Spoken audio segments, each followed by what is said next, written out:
arahato sama sambuddhassa.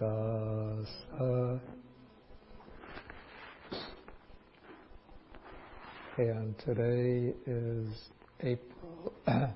April 5th, 2014. Maybe it's better if I stand. Okay, so today we'll be taking it's called the Chabbisodhana Sutta, which means the discourse on the sixfold purification or purity. And this is Sutta number 112 in the Majjhima Nikaya, the middle-length discourses.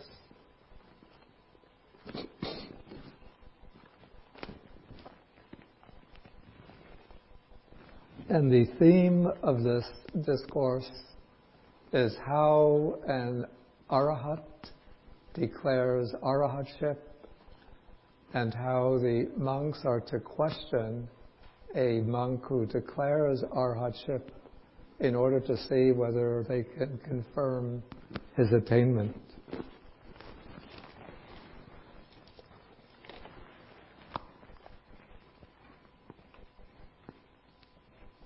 Okay, so the sutta begins when the Buddha is living in Jeta's Grove at Savatthi.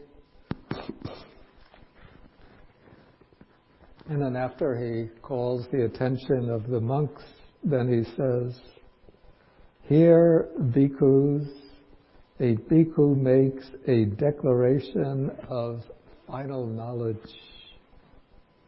Now the Pali word for final knowledge is anya.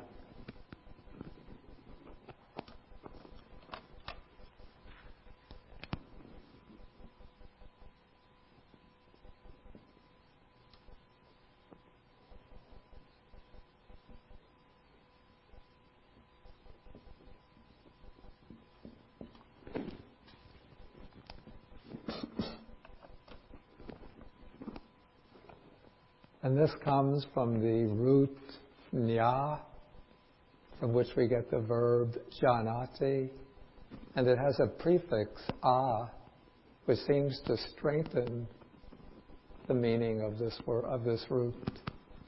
And so you always in the text, or almost always, the word anya is taken to be an equivalent of arhatship. We could say it's the final knowledge that's attained by the arahat. And as you know, the arahat is the one who has reached the culmination of the practice and has attained what's called the final fruit or the highest fruit of the path. So he's one who has broken all of the bonds, cut off all of the fetters, and attained liberation from the cycle of birth and death. And so the way the declaration of arhatship comes down in the text, probably in actuality, different arhats would declare their attainment in different ways, but in order to make it simple to preserve these texts by oral transmission, the compilers use one particular formula as a declaration of final knowledge. And that is what is stated here. When he declares final knowledge, he says, "I understand that birth is destroyed, or birth is finished." And of course, for everybody, birth is finished. From the second hour of one's life up to the time of one's death, one could say birth is finished. But this doesn't mean that birth is finished in that sense, that any two-hour-old baby is finished with birth. But rather what he means is that the bondage to rebirth is finished. In other words, that there's not going to be any more taking of birth within this cycle of samsara. So birth is finished. The holy life has been lived. The holy life here, or the brahmacharya, means the life of the Noble Eightfold Path. So what this means when he says that the holy life has been lived, that he's completed the development of the full Noble Eightfold Path, that all of the 8 factors of the path have reached their culmination. And so then to express that in a different way, he says, what had to be done has been done. And the commentaries give an interesting explanation of this phrase, what had to be done has been done. And they relate this to the Four Noble Truths. Now, if you remember the first discourse of the Buddha, the turning or setting in motion of the wheel of the Dharma, the Buddha says with regard to each of the Four Noble Truths that there is a specific task that has to be done. With regard to the first Noble Truth, the Noble Truth of dukkha or suffering, what is the task to be done? Anybody remember it?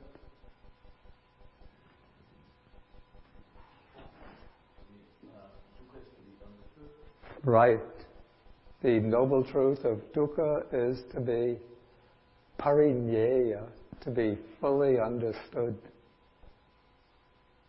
And so as we're practicing the path, what we have to do is to fully understand the Noble Truth of dukkha, or suffering. And what this actually means is that one has to understand the five aggregates, which are a kind of epitome of, or the essence of dukkha, the essence of the First Noble Truth. So one has to understand the 5 aggregates by understanding what is the specific nature of each of these 5 aggregates. What is the specific nature of matter or physical form? What is the nature of feeling? What is the nature of perception? What is the nature of the volitional activities? What is the specific nature of consciousness? And then when one defines the specific nature, then one has to be able to observe it in one's experience. So this is actually what the practice of vipassana, insight meditation, is about. One has to be able to distinguish the nature of, sometimes it's expressed as the nature of the 5 aggregates, the nature of nama-rupa, name and form, by being able to identify the specific characteristic of each of these aspects of experience. And so when one is doing the practice of insight, one is looking into the nature of one's experience by seeing how experience is a constellation, or you could say it's a process involving 5 constituents or 5 aspects. The physical or material aspect, contributed by the body, by the sense faculties, and then the psychological aspect, contributed by the feeling tone, the perceptual activity, the volitional activity, and the underlying awareness of all this, which is consciousness. And then one moves from the specific characteristics to the general characteristics, to those characteristics that characterize all the elements or constituents of experience. And what are those general characteristics? The Buddha always expresses them in terms of the three marks of existence.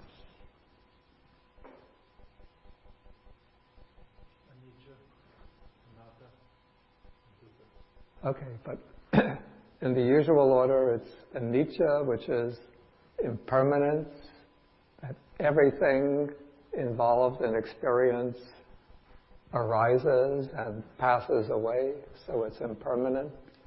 And because it's impermanent, it's dukkha, which here doesn't mean that it's all suffering, but it's all, you could say, defective, not worth holding on to, not worth clinging to, unsatisfactory.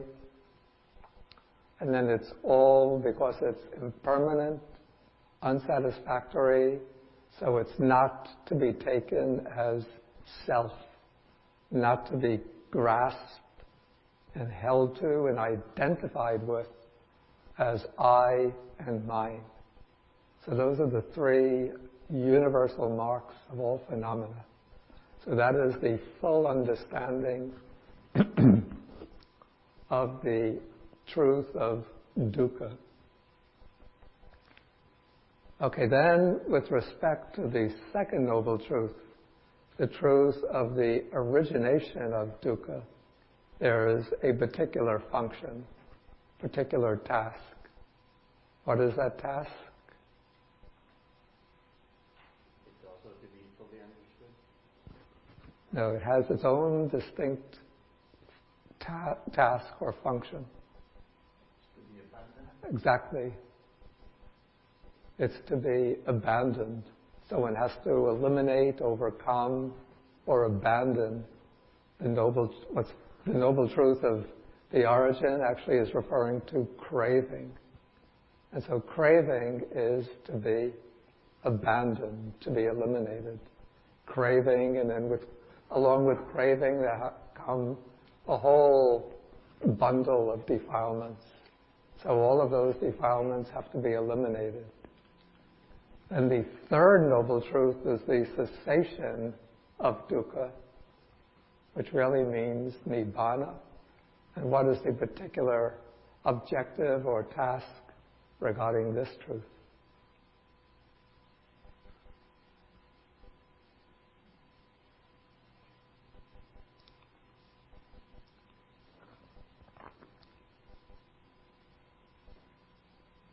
Don't look out the window.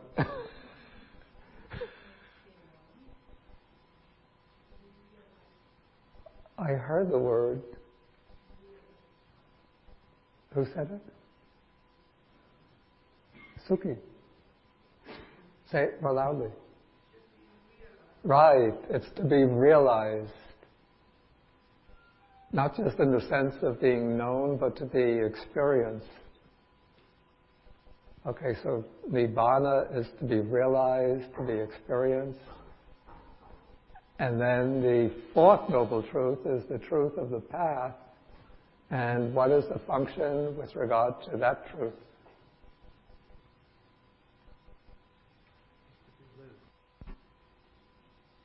Yeah, but there's a more specific word that we use, a more precise word.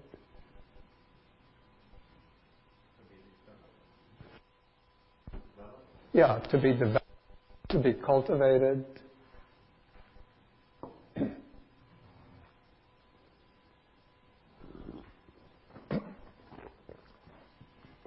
And so we have 4 tasks, one regarding each of the noble truths.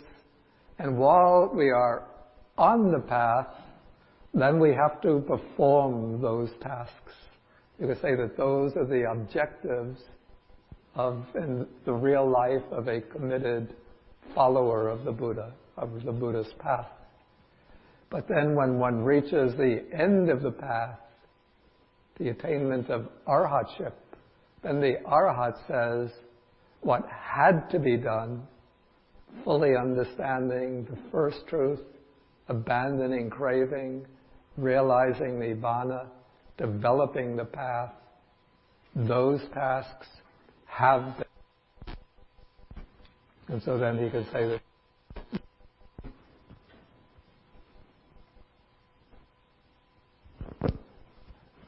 There's nothing more to be done. Okay, then comes the fourth part of the declaration, that there is, here is expressed, that there is no more coming to any state of being.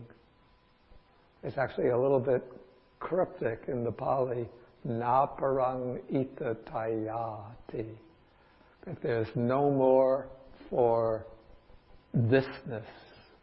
That's a very literal translation.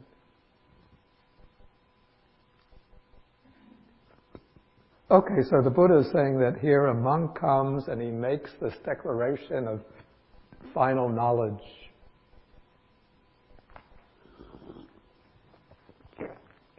Now, normally, if somebody is speaking truthfully, one would want to, congratulate him, applaud him, and anumod, to rejoice in his attainment. But the Buddha doesn't encourage that at once, but he says, you have to be careful.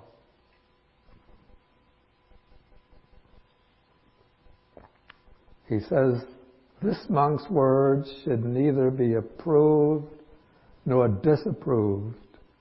Without approving or disapproving, a question should be put to him thus.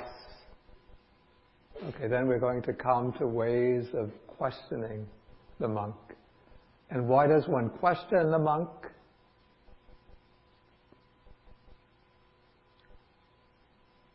Why doesn't one just applaud him and congratulate him? Is it to confirm that he truly attained what he says? Yeah, because he could be either deluded about his attainment, he could have had maybe like just a very powerful experience in meditation, and then he thinks, that's it. That's the full realization. I'm an arhat. Or he could be, in the worst case scenario, sort of boasting. Or let's say, falsely boasting in order to boost up his prestige. I mean, I know cases, I've had experience with both cases in Sri Lanka. Yeah, I remember there was a young American monk, could have been the year 1996, 97, something like that. Some young American monk who we thought was rather strange in his behavior. One day I was sitting out there was a stone bench in front of the cottage where I was living, and I was sitting out there in the late afternoon meditating, and then this young American monk that I hadn't seen for months, he comes walking down the path, he comes walking up to me, and he looked like a mess. I mean, the robe was all disheveled, his hair was sort of, whiskers were growing, unshaved from the head, body all dirty. And he came up to me and he said, how many verses are there in the Therigatha? The Therigatha is the collection of the verses that were declared by the direct disciples of the Buddha, and from the early generations, the monks who became arahats. So I didn't remember the exact number, so I said, gee, I don't remember the exact number, maybe it's somewhere around 500 or 600. Then he said to me, well, we can add 2 more verses to the collection.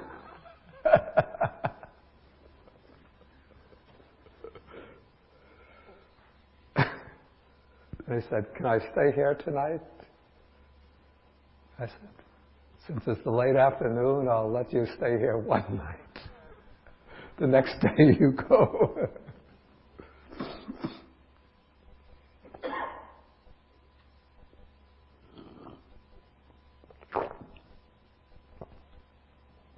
And then there was another monk who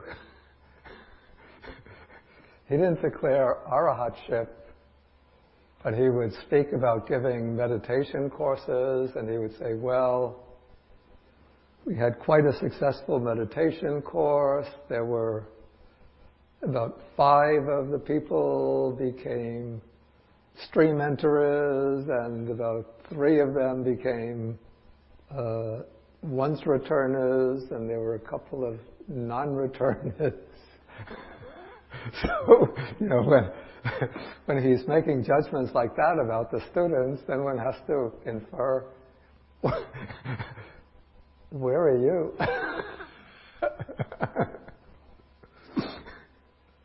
And he turned out to be like a real troublemaker also. So when people make these declarations, one has to be very careful about where they're coming from mentally. Okay, so here the Buddha is saying that when a monk makes this declaration, you should neither approve, by congratulating and saying, yes, wonderful, you've done it, nor should you immediately disapprove and say, no, you couldn't have done it.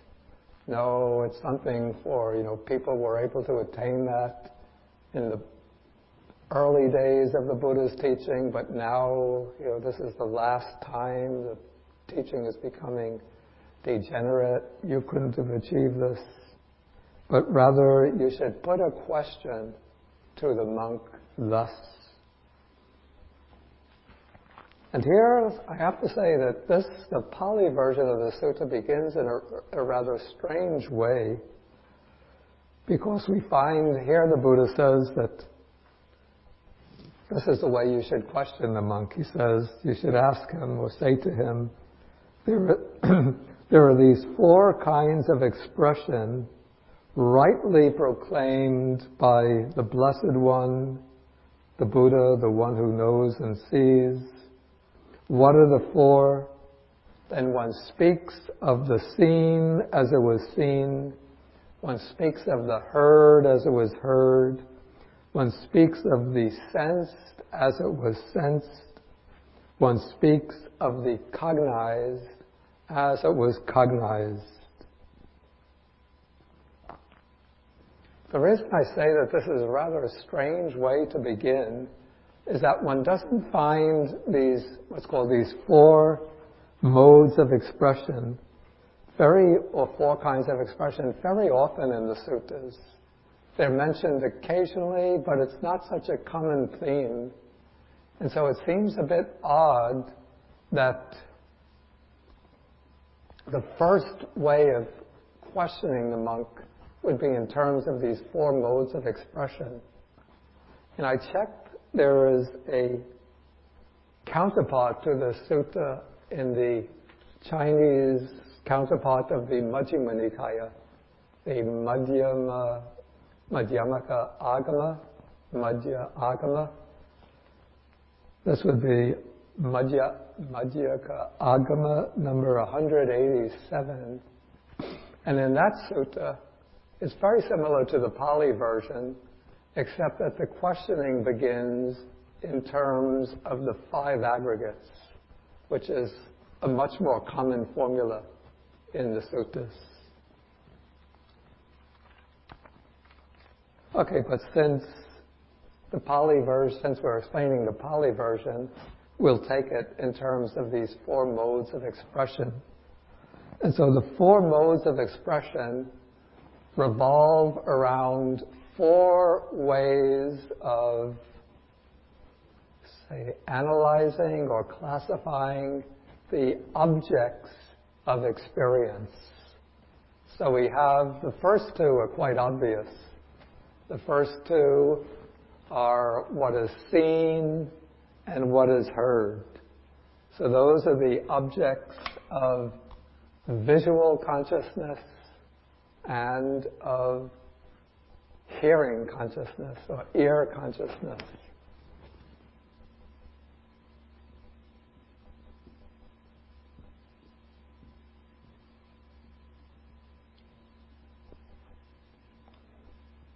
And the 4th one in Pali is called mutta. But let's just skip over this and take the fourth one is vinyata, which is based on the verb vijanati. So this would be what is cognized, what is known by the mind, independent of the senses. In other words, it's the objects of conceptualization, introspection, mental reflection, imagination, judgment.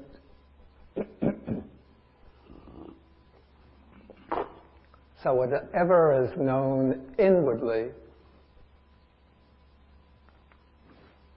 that is the cognized.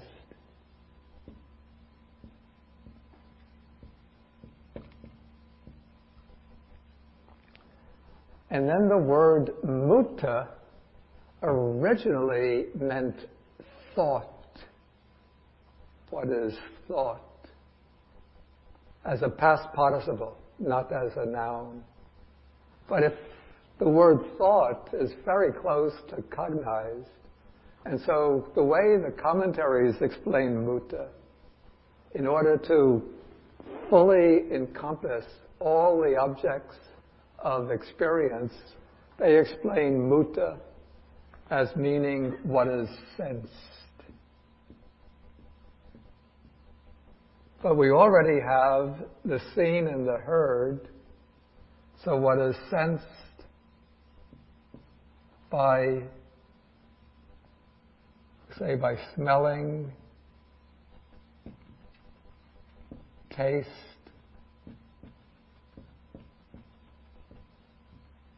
and touch. And so in this way, the seen, heard, mutta, and cognized becomes a way of expressing all the objects of experience, all of the 6 types of objects, the 5 sense objects, and the objects of inner cognition, the objects of reflection.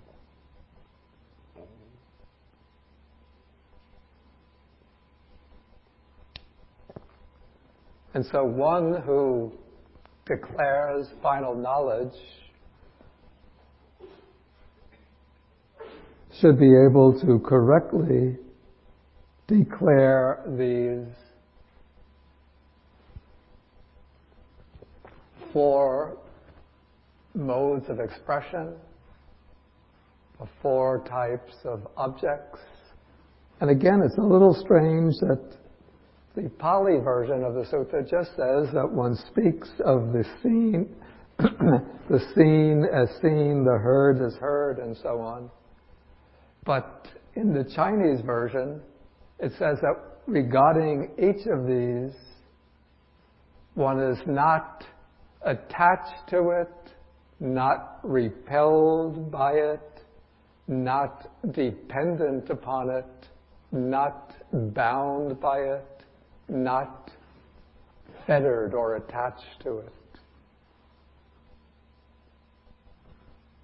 And that seems to me to be a more complete exposition.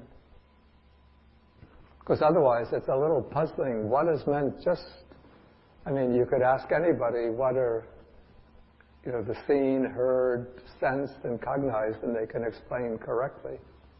But to be an arhat, it would have to mean that in regard to all the objects of the senses, one doesn't have any attachment through craving or any repulsion through aversion.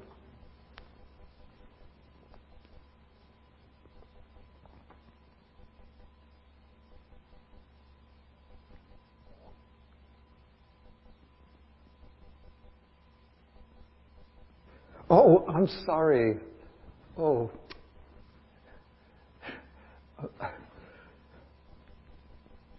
I've jumped to a wrong conclusion because the Pali actually is exactly the same as Okay, the Arhat here says rewind, delete. What do they call this in the film industry? Cut and take two, is that how it goes? Okay, so he answers that those are the 4 types of expression. But then one asks him, how does the Venerable One know? How does he see regarding these 4 kinds of expressions? So that through not clinging, his mind is liberated from the taints. Okay, so then the Buddha goes on and says that when the monk is an arhat, that is one whose taints are destroyed, who has lived the holy life, this is the natural way for him to answer. Then he goes on and he says, friends, regarding the seen, I dwell unattracted, unrepelled, independent, detached, free, dissociated in the sense of, again, not bound or dependent on them, with a mind rid of barriers. Okay, so basically what he's showing here is that the arhat is free from, because he's unattracted, that means that there's no lust, craving, or attachment in him. And because he's unrepelled, that means that there's no hatred, ill will, aversion in him. And because he's independent, detached, free, dissociated, and so on, that would imply, I guess, the absence of all of the defilements. And then the same is said regarding the heard, sensed, and cognized.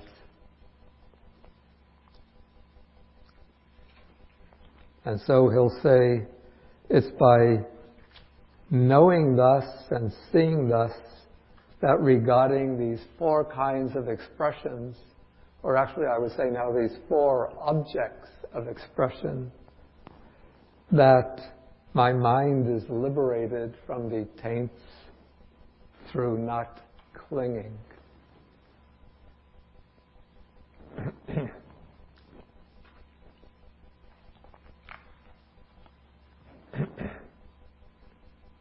Okay, any questions at this point? Anything covered so far?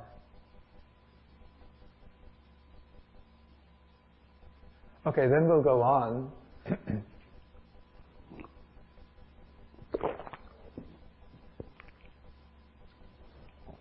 Okay, so now the Buddha is explaining how the monks would respond that when the monk who declares final knowledge answers in this way, then one can say good. In Pali, this would be sadhu. So one says sadhu, but again, one doesn't stop with the questioning, but one might want to question him further. And so then the Buddha explains how one should go on and question him.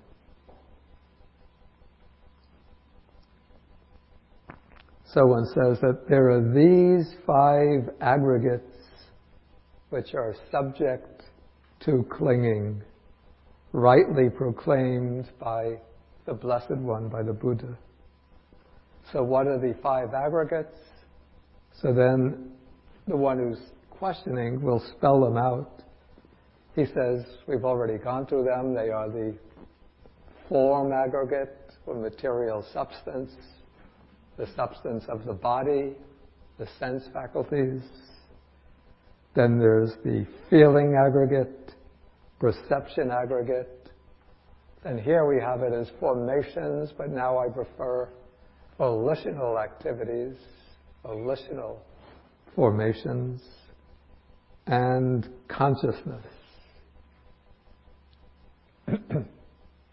And so within any experience, we have these 5 aspects.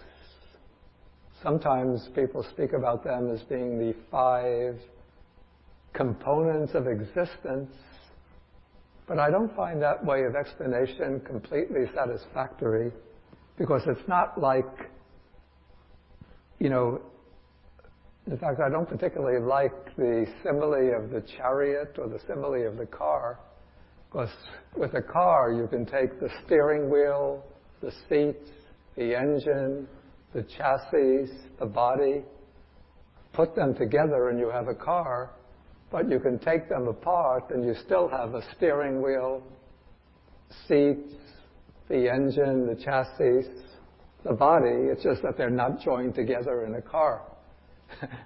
But in the case of the 5 aggregates, you can take apart the body, put over here, feeling, take that apart, put it over here, perception, put it over there, volitions over here, and consciousness over there. If you try to take the 5 aggregates apart, you don't have any of them. They all disappear. So instead of seeing them as 5 parts or components of a person or a living being, rather see them as 5 aspects of experience, which are always essentially functioning together. So experience sort of occurs as a unified whole, but when we look into experience, we could observe it from different points of view. So of course we need a physical, at least in the human world, we need a physical basis for experience. That is the living body. And we need, of course, for experience through any of the senses, we need the appropriate sense faculty. Eye, ear, body, eye, ear, nose, tongue, and the sensitive body. But then we can look at the experience from the perspective, is it pleasant? Is it painful? Is it neither pleasant nor painful? So now we are looking at it from the perspective of the feeling. And then we can look at it in terms of the activity of what kind of object is it focusing on, and what are the aspects of the object that it's focusing on. When we look at the experience from that point of view, then we are investigating perception, because the function of perception is to select the object, to home in on the object, to select the distinguishing features of the object, and then to sort of identify its object based upon the features that it selects.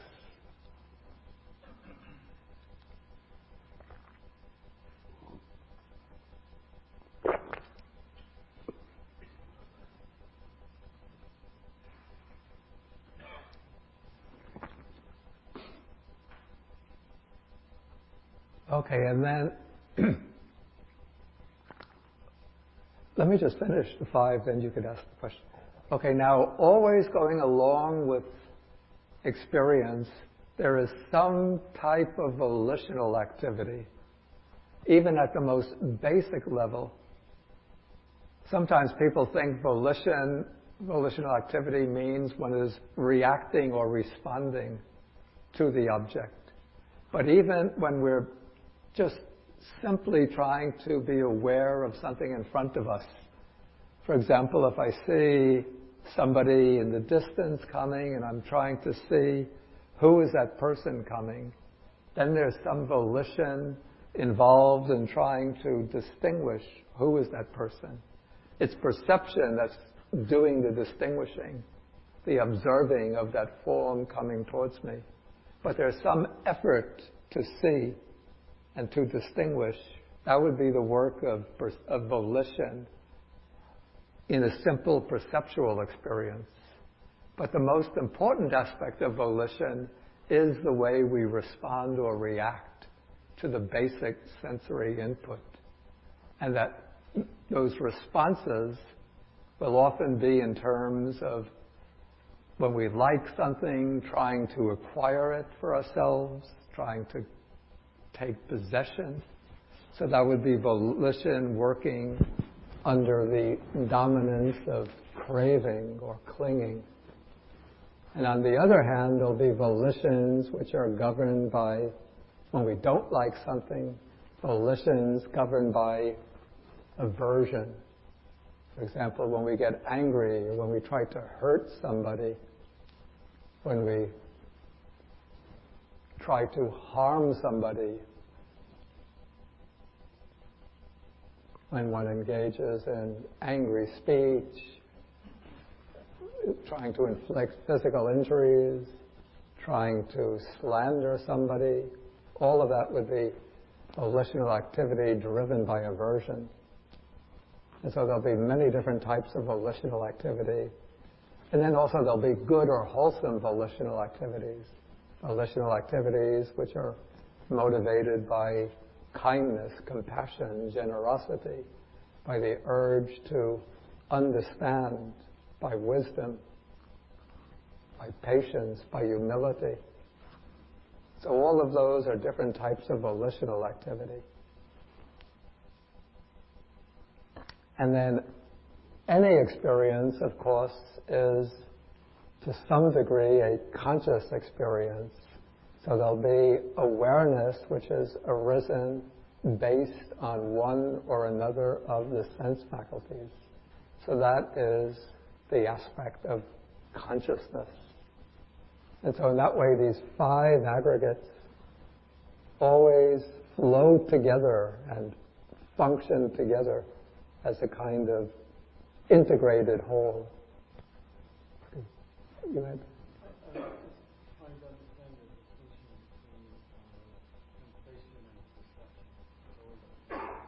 Yeah.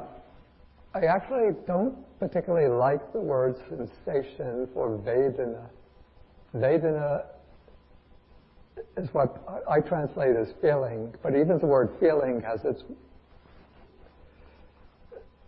inadequacy, because feeling in English will suggest emotion. But Vedana, the reason I don't like the word sensation is because the word sensation, at least to me, always suggests something that one is experiencing in the body. It can be maybe a sensation of cold, or a sensation of heat, or a sensation of tingling sensation, or a sensation of stiffness. Whereas Vedana signifies, I call it the felt tone of experience, as being either pleasant, painful, or neither, neutral feeling. And so experience that occurs through the eye, if I see something, I can feel pleasure, I can feel pain because of what I see.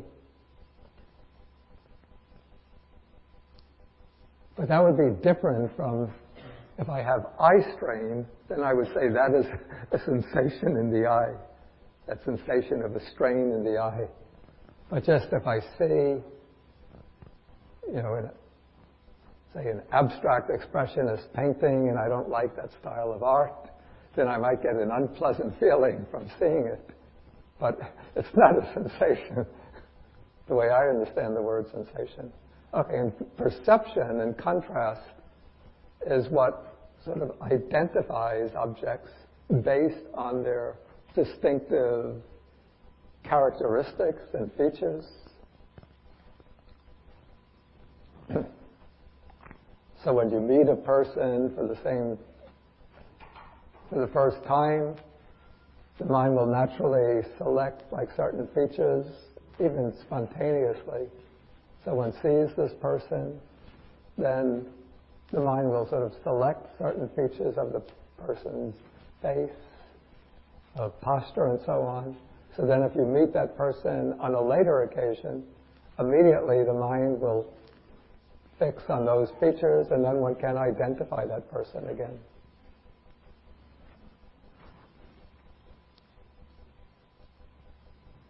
Okay, any other questions? Paul? Is it mentioned in the Sutta at all that only an arahant can recognize an arahant?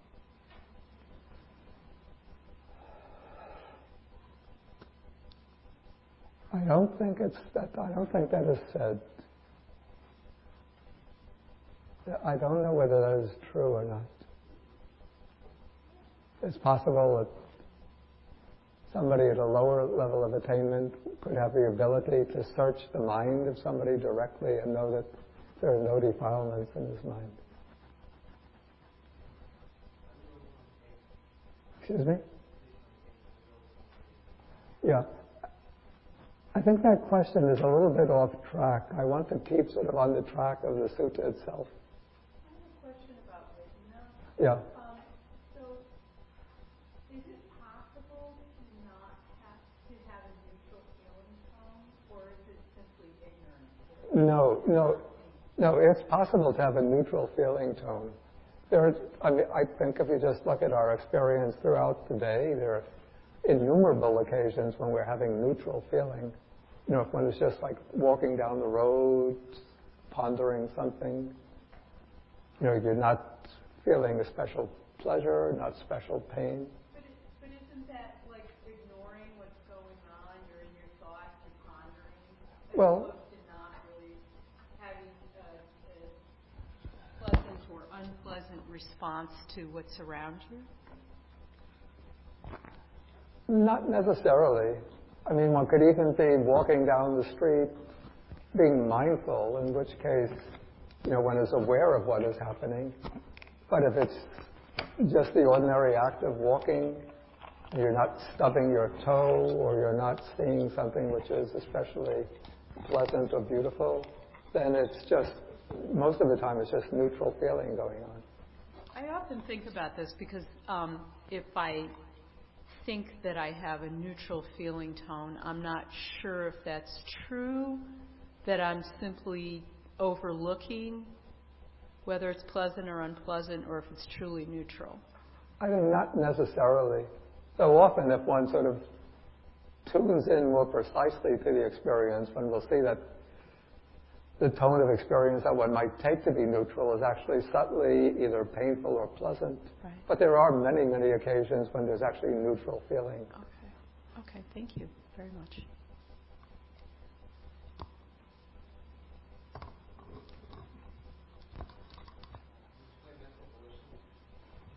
Excuse me? Well, I thought that I explained it, but I'll just sort of briefly recapitulate. It's the effort or the exertion to accomplish something. And so at the simplest level, in a simple perceptual experience,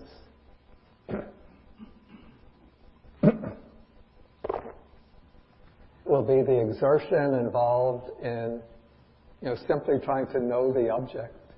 But then when we know the object, when we respond to it, it can be the effort to,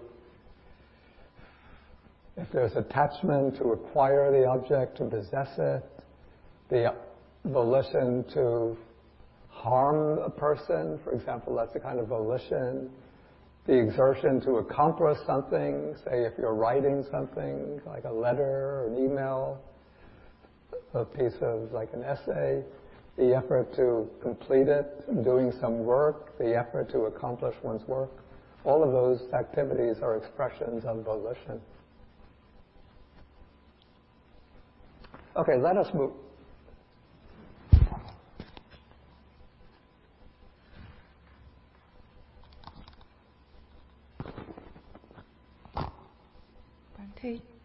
When we say Vedana is the felt tone of experience, it's karmically resultant, so that whether one feels as experience as pleasant or painful is predetermined. You're asking whether all feeling is determined by previous karma, is that it? Yeah, because but they explain it as felt tone. The felt tone. Right. It certainly doesn't mean that all feeling is the result of previous karma. That's a position that the Buddha expressly rejects. I mean, some of the feelings will be the result of past karma maturing, but probably most of the feelings that we undergo in the course of the day are not the result of karma, but they are the feelings which are generated by present activity. Okay, but I want to move on. Okay, so now having briefly enumerated the 5 aggregates, now the Buddha says that when a monk is one who is liberated through final knowledge, this is the natural way for him to answer. So this is one way that he might answer. There are a variety of ways for him to answer. But the way given here is, having known material form to be feeble, fading away, and comfortless, with the destruction, fading away, cessation, giving up, and relinquishing of attraction and clinging regarding material form, of mental standpoints, adherences, and underlying tendencies regarding material form, I have understood that my mind is liberated. Now this is a pretty dense little statement here, so we have to sort of unpack it to see what's involved.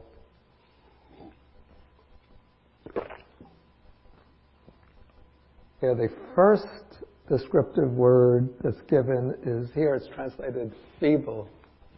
In Pali, it's ubala, which means without power or strength.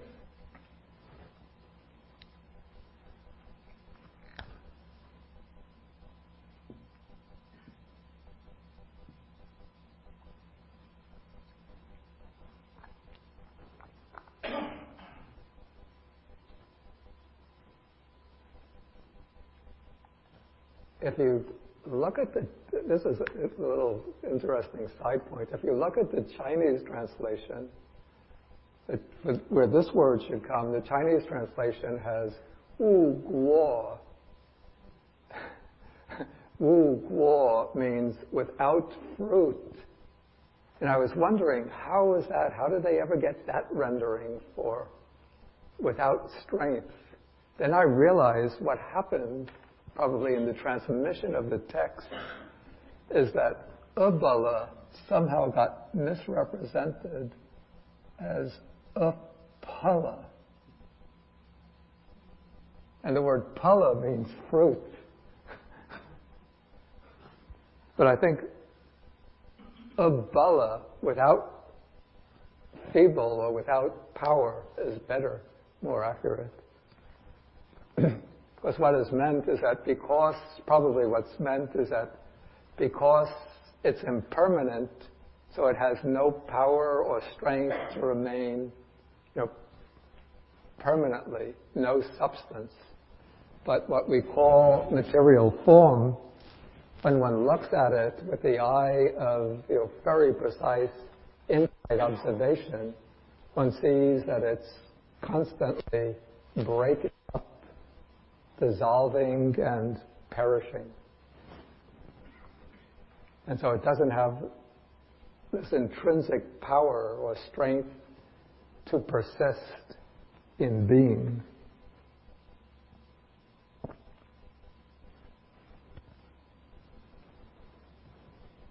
Well, even with regard to, you could take even the sense faculties, material sense faculties, as an example of ubala, without power, without strength. Like, now, I just realized this when I looked at the text, all I saw was blurry lines, and then had to reach for my glasses to read it. So my eyes are abala, without strength. And I think now my hearing is still fairly good, but maybe a few more years I'll have to put on a hearing aid because the ear will be without strength. And then maybe when I get to be really old and have to use the walking stick, of course the body itself will be without strength.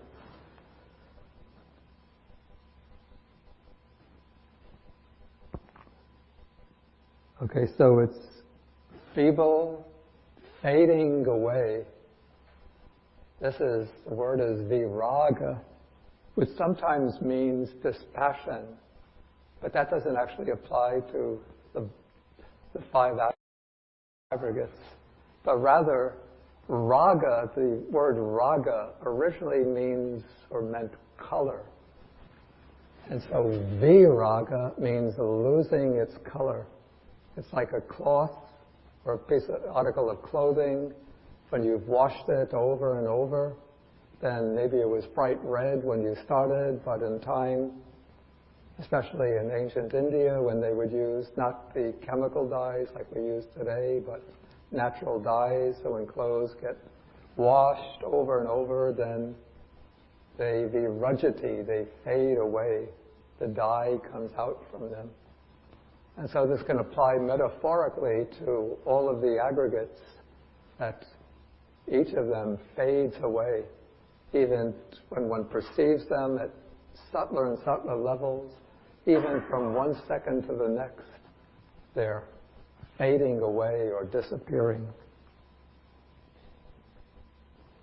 So for this reason, they said to me, I think this is anasasika, which means comfortless, that they're sort of not a basis of complete security. If we cling to them, hoping to find full security, perfect security in them, then the body falls away, feelings, we get painful feelings, we get disagreeable perceptions. Sometimes our mind gets out of control, so we have no control of our volition.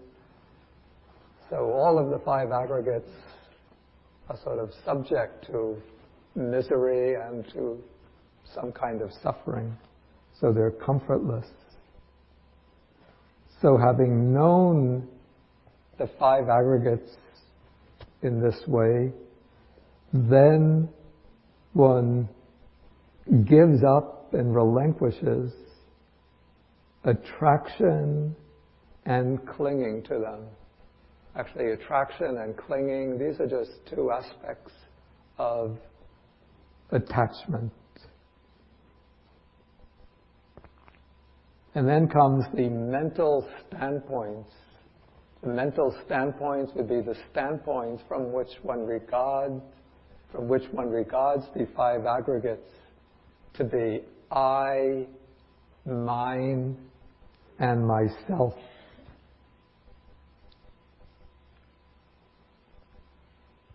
So through these mental standpoints, one looks at the body as being mine, feeling is mine, perceptions is mine, volitions is mine, consciousness is mine. Or we take the five aggregates collectively to be a solid, substantial I. And then based on these notions of I and mine, then we build up conceptions of ourself. You know, what am I really like? What is my true self?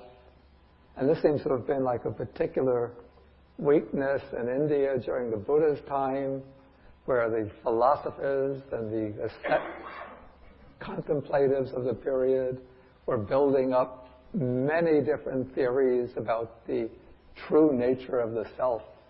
The self is infinite. Self is finite. The self is eternal. The self is perishable. The self is essentially blissful. The self experiences bliss and misery, and so on. So many different theories of the self. And even in Western philosophy, we have, Cartesian theory of the self, Leibnizian, idealist, empiricist, different theories of the self. And so these are different standpoints. All the Buddha will say is based on misunderstandings or misconceptions relating to the five aggregates.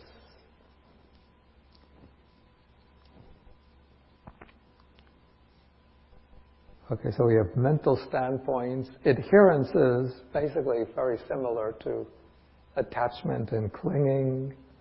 And then come the underlying tendencies. These would be the underlying tendencies. Sometimes the text mentions 3 underlying tendencies, which are the tendencies to attachment, to aversion, and to ignorance.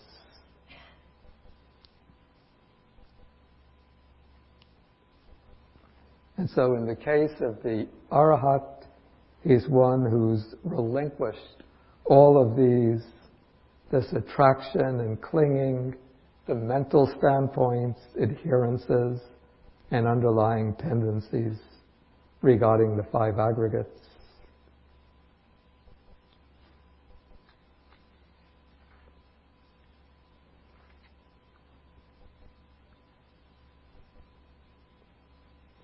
Any questions now about this part of the discourse?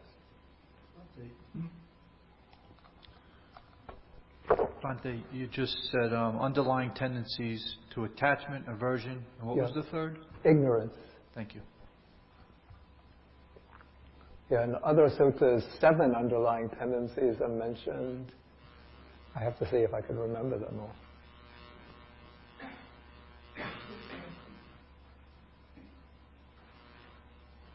I think 1 then becomes sensual desire, then comes attachment to continued existence, views, doubt,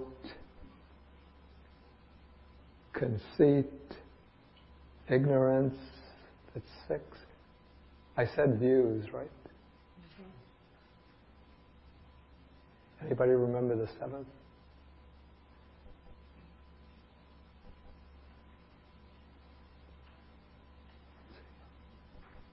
Kamaraga, Patiga, Bhavaraga, Titi. I think doubt is 1. Did I say doubt? I think doubt is the 7th. Let me cheat.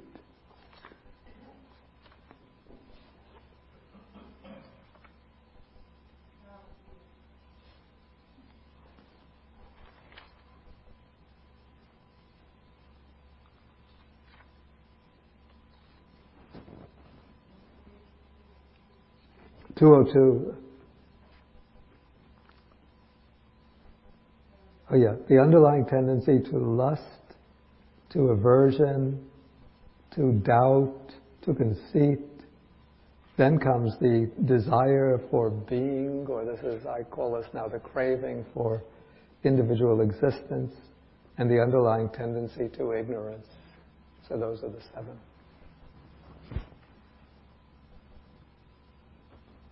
Any further questions?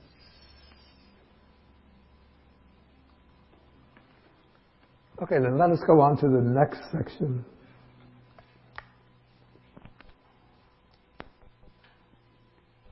Okay, so again, now we're in section 7.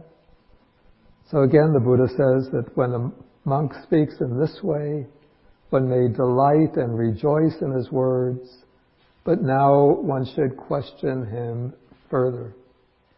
And now the question is going to be posed in terms of what are called the 6 elements. So one says that there are these 6 elements rightly proclaimed by the Bhagava, the Blessed One, the Buddha. What are the 6? They are the earth element, the water element, the fire element, the air element, the space element, and the consciousness element.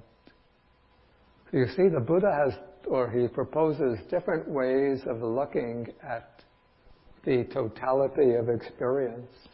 The most common scheme, of course, that we come across is the 5 aggregates, in which, when we take the 5 aggregates, we could see that there's a preponderance, or that the stress or emphasis is upon dissecting the mental side of experience. And all of the material side of existence is grouped together under just the one aggregate of rupa, material form. But with the scheme of the 6 elements, now we're dissecting or analyzing more thoroughly the material side of experience, and the whole mental side of experience is just sort of grouped under the heading of consciousness. And so here we have 4 primary elements. The 4 primary elements they're called, we use these conventional terms, earth, water, fire, and air. Those were the terms that were used for generations before the time of the Buddha, maybe going back to the Vedas, the Brahmanas, the Upanishads. And so the Buddha took over this terminology. But the way the Buddhist tradition understands the 4 primary elements, it's not like just, the ground, bodies of water, fire, and the air. But rather, these are taken to be, I call them, 4 behavioral modes of any kind of material substance. So in any material substance, we have some aspect of solidity or resistance to pressure, or you could call it substance, some aspect of substance. So we can, through the sense of touch, we experience this as being different degrees of hardness, softness, and so on. So even if one takes a cup of water, so it seems to be, you might think it's an example of the water element, but even in that cup of water, if we compress it very, very hard, it'll turn to ice. Or if we compress it, there'll come a point of maximum resistance where we can't press anymore. That's because there's the presence of the earth element there, which is resisting the pressure. And so even water has the earth element.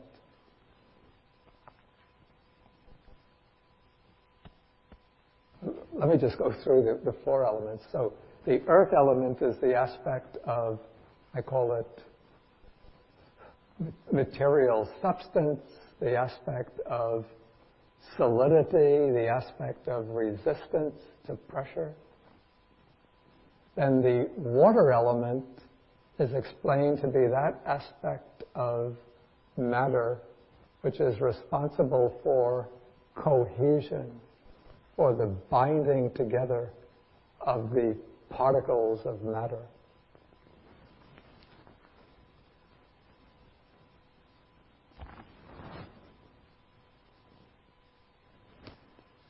I think the way the ancient Indians came to identify the water element with the aspect of cohesion is that they would observe, because they have experience making what they call rotis, or also they call chapati, chapati. Or maybe this would be like our pancakes. This is the flatbread. When you put the powder or the flour on the board, the rolling board, when it's dry and a wind blows, it will scatter the flour. Nothing is holding the flour together. But then when you sprinkle water on it, then and then knead it together, then it forms a kind of paste, the dough. And then you roll the dough on the board, and it forms you have to shape it to be round, but all of the dough will hold together. And so it seems that it's the water element which is enabling the pieces of flour, the particles of flour, to bind together. Okay, then what's called the fire element is the aspect of heat, by which any material body has some degree of heat.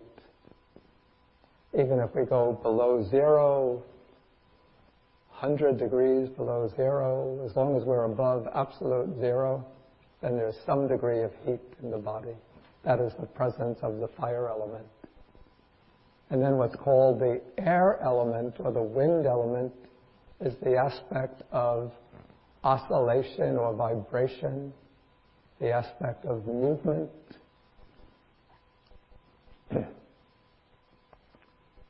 And so all material, all matter in the perspective of early Buddhism is seen to be in some way in motion. So even when we have this lid on the table at some degree is very subtle level, it's vibrating, moving back and forth. The particles within this lid, the molecules and atoms are moving around, moving back and forth. And of course we see the air element most obviously within the in and out breathing, but it's also said to be working through all of the cells of the body.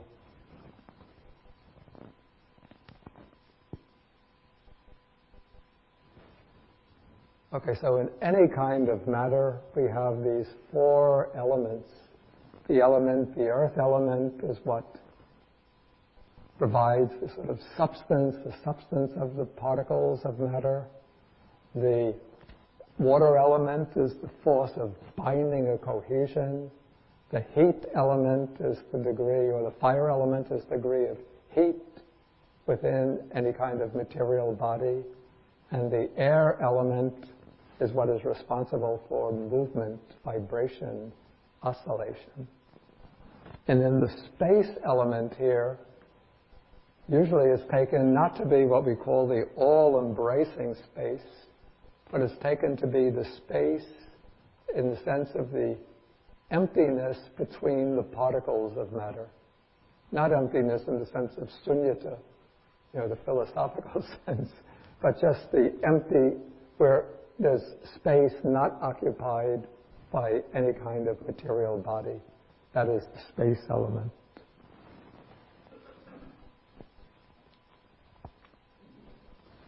And then it seems here that the consciousness element, has to be understood in a very broad way as amongst the five aggregates, not just the aspect of consciousness, but also as including, along with it, feeling, perception, and volition. Otherwise, we don't have a complete scheme.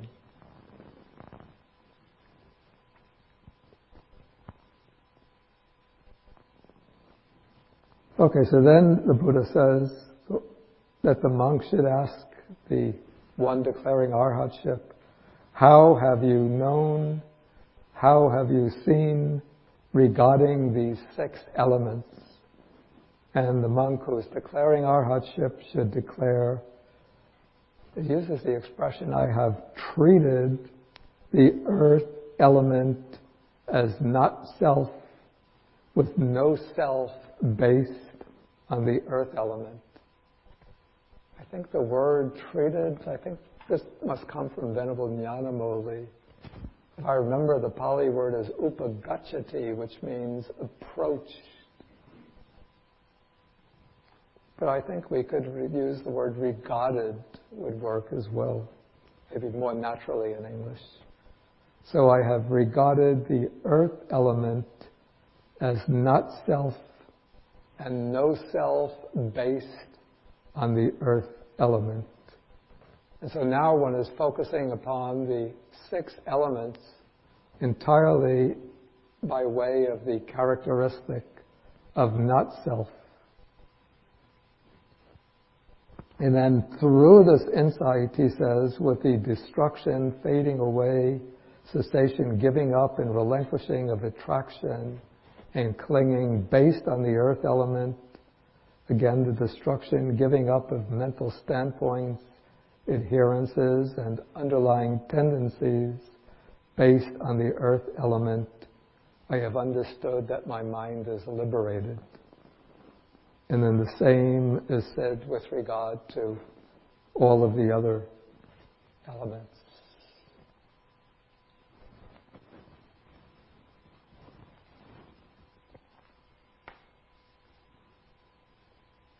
Okay, any questions on this section?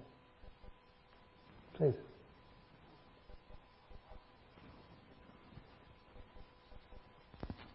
What is your name? Daniel. Daniel.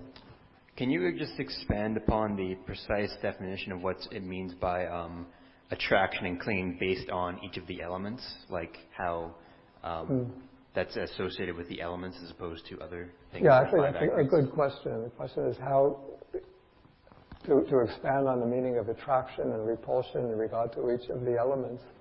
Because normally it seems we don't, focus in on the elements individually and become attracted and repelled by them.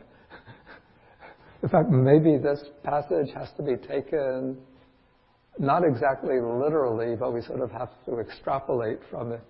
Because usually I think what happens is that attraction and repulsion are based upon the perception of the physical body as a whole. So usually, say, the man sees a lovely, pretty girl, then he becomes attracted to the pretty girl. The young girl sees the handsome man, becomes attracted to the man, or just elsewise on physical appearances. People like each other, dislike each other, because they're sometimes focusing upon the body as a whole. But now I think the approach that one would use would be to analyze the body if one wants to gain detachment from it in terms of the material elements. And so, suppose that I'm angry with a person, and so I have some kind of resentment against that person. Whenever I see that person, I get upset, angry, don't like the person. If I'm in the room, that person comes into the room, then I get upset and I feel the impulse to get up and walk out. Okay, but now, in order to dispel that repulsion, what I do is, take this person and say, what is it that I'm actually angry with? Then I look, there's this being that I identify with the person, but what is really there? When that person comes into the room, there's the earth element. The earth element is just, if we look at in terms of the physical body, it will be what's prominent in, for example, in the muscles, the bones, the tissues, the organs, the heart, the liver, stomach, lungs, the liver, intestines, the muscles of the legs, the shins, bones of the legs and feet. Can I be angry with a bunch of tissue and bones? No. And then one could take the water element. So the water element, most prominent in the blood, the sweat, the oils of the body, the lymph, the inner fluids. Do I get angry or attracted to the fluids of the body? No. When the person comes in, he brings in a degree of heat, 98.6 degrees Fahrenheit heat. Do I get angry with the heat? No. And then the person is the air element, most obvious in the breathing in and out. Do I get angry with his breathing in and out? No. And then, of course, there'll be the spaces that that person brings in, the empty space in the lungs, in the stomach, the very small spaces within the head, the nostrils, the mouth. Do I get angry with that? No. And then there's the consciousness element. Of course, maybe some features of his character I don't like, but if we just, dissect the character down into his feelings, his perceptions, his volitions, his consciousness, then I don't get angry with those. And so in that way, I dispel the anger based on the perception of the person. So it's really my perception of the person that causes the anger to arise.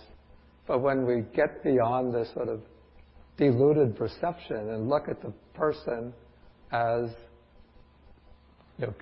constituted by the 6 elements, and then when we see the person in terms of the 6 elements, then we see that there's no substantial self there, but it's just the coming together of these 6 elements.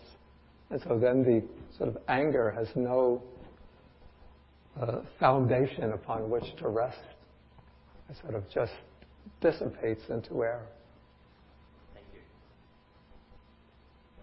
Okay, we'll take one question, then we'll have to break for the lunch. What we discussed, what you explained to them, is theoretically correct. And we all... Wait, take the microphone so it gets... We all try to practice it, Bhante. But knowing it and practicing it does not mean that you are enlightened, though, isn't it? That is actually true. That's a good point. That just knowing this, sort of knowing it conceptually, We all know it, but theoretically, doesn't mean that one is enlightened. I mean, this is a very true point. So I guess one would have to say that being able to answer correctly is not really sufficient as a mark of attainment. In fact, this is what, through the centuries always creates the problem with certifying the attainments of others, or even certifying one's own attainment, because one could have some very powerful, dramatic, maybe meditative experience, and then one knows these things theoretically, and so one starts interpreting one's experience in terms of these principles, and then one could jump prematurely to the conclusion, therefore I'm enlightened. Even in Zen Buddhism, where they have these sort of incomprehensible puzzles, like the sound of one hand clapping, jumping off the foot of a 100-foot pole without getting hurt. I think that there are books of answers to them. So if you want to get certified as having the Zen enlightenment, you get the book and you read the answers. So then when the Zen master asks you that difficult question, you can come up with the right answer. Okay, we'll stop and then we'll come back 12:15, or maybe because we have to walk a little ways down. We'll see, 12:30 maybe we'll start. We'll have about 20-minute question and answer. Okay, we end with the sharing of the merits.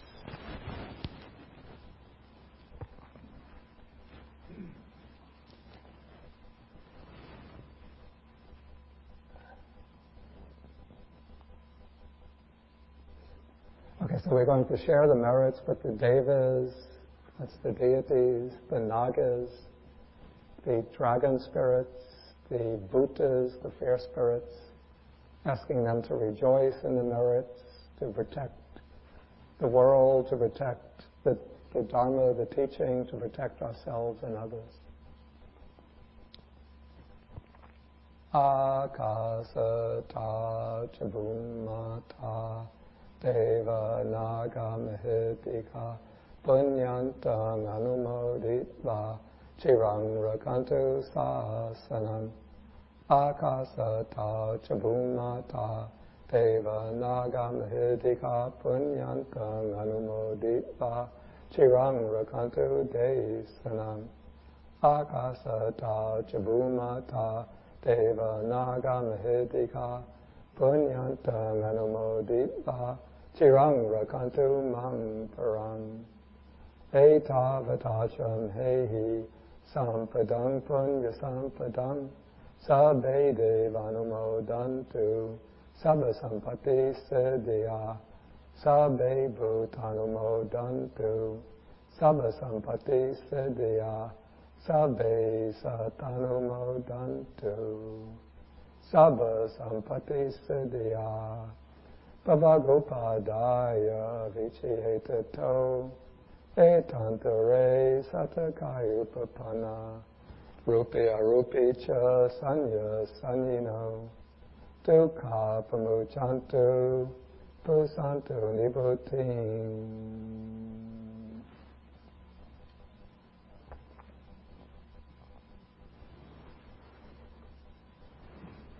Okay, before we leave, I just have a few announcements. Okay, one announcement. You might know that Zhuangyan Monastery is maintained by an organization called BAUS, B-A-U-S, the Buddhist Association of the United States. And next month, the weekend of May 24th and 25th, BAUS will be celebrating its 50th anniversary. And now, of course, everybody's invited, but there's a need for volunteers, various tasks to be performed during that celebration. And so if anybody was interested in volunteering, who should they contact?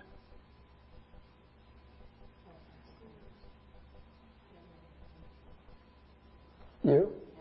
Or they can go to the office? Who should they speak to in the office? This would be Yoka or Anna?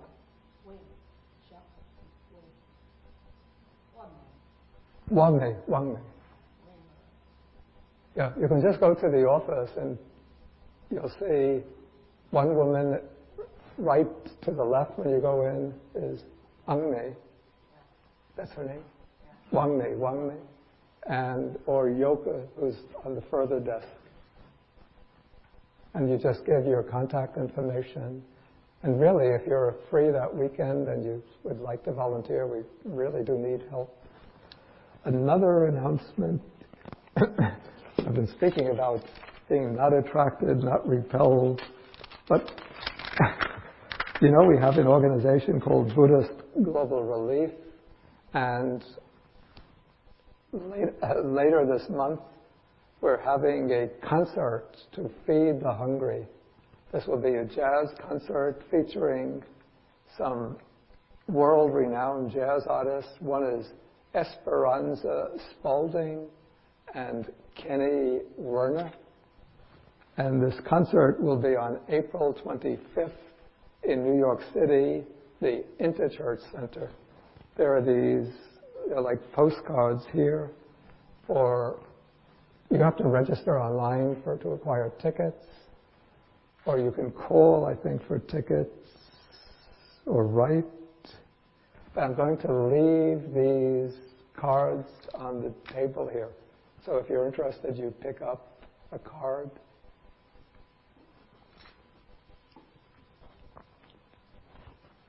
And was there something else I had to announce?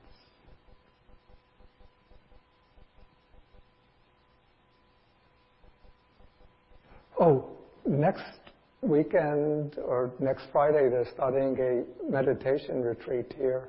I think registration is still open. It's an 8-day retreat on the 4 divine abodes: loving kindness, compassion, altruistic joy, and equanimity. So if you're interested to participate, you can also go to the office to register for the retreat. We'll have a class next Saturday. So I'm going to join the retreat, but I'll join Saturday afternoon because I don't want to cancel. I'm not going to have the class on the 19th because that will be the retreat. Will be going will be in full steam then. And I don't want to cancel 2 classes in a row. So we'll have a class next Saturday. but we won't have the class on the 19th. The class after that will be on the 26th.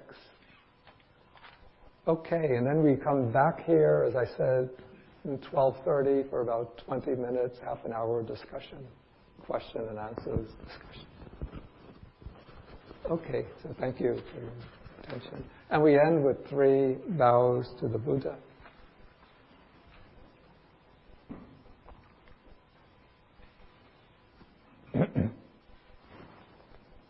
Okay, 1,